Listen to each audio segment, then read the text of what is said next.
করে নিচের দিকটা প্রথমটা আঠাটা আটকাবে, ঠিক আছে, আর ওপরটা একটুখানি আটকাবে, এটা মুড়ে নেবে, ঠিক আছে।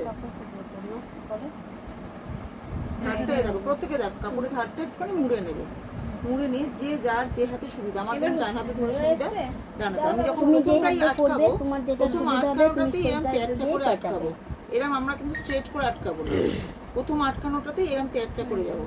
এইটা আটকে দিলাম, দিয়ে এই যে তেরচা করে, দেখেছো তেরচা হয়ে গেল, এবং প্রতিটা জায়গায় দিতে হবে না, একটুখানি দিয়ে দিলে, এই যে একটুখানি দিয়ে দিলে, তুমি যদি এরকম করো তাহলে দেখো কাপড়টা কে শিখাবে, কিন্তু তুমি যদি তেরচা করো দেখো কাপড়টা কম খাচ্ছে, এইখানে চলে আসছে, ঠিক আছে। এই আর এরকম বাঁ হাতে যেন আঠা না লাগে, তাহলে কিন্তু কাপড়ের ওপরে লেগে গেলে দাগ হয়ে যাবে। এরকম একটু টেনে টেনে করবে, ওপরটা যেন একটু না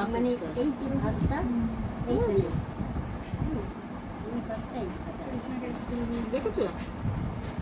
এবার আবার কিছুটা গেলে আবার একটু আঠা দিলে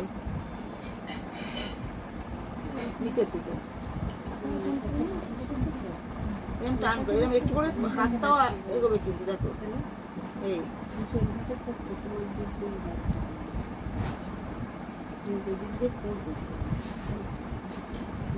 দেখো, যত কাপড় কম খাবে তোমার পাতলা হবে, আর যদি বেশি কাপড় খাও তাহলে চুলটা মোটা হয়ে যাবে, দেখতেও বাজে দেখাবে। বল বসাবে তখন কিন্তু ঢুকবে না, বুঝেছো।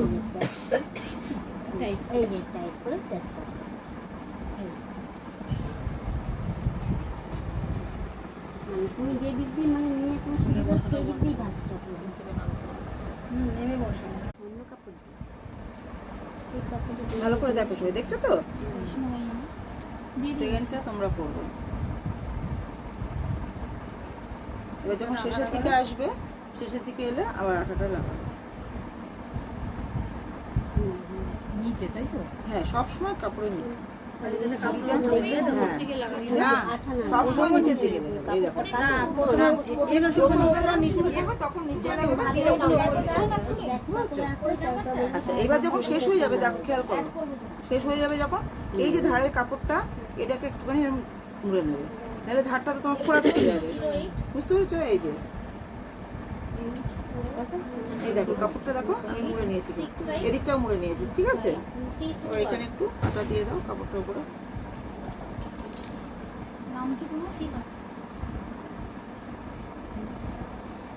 এই যে, ঠিক আছে।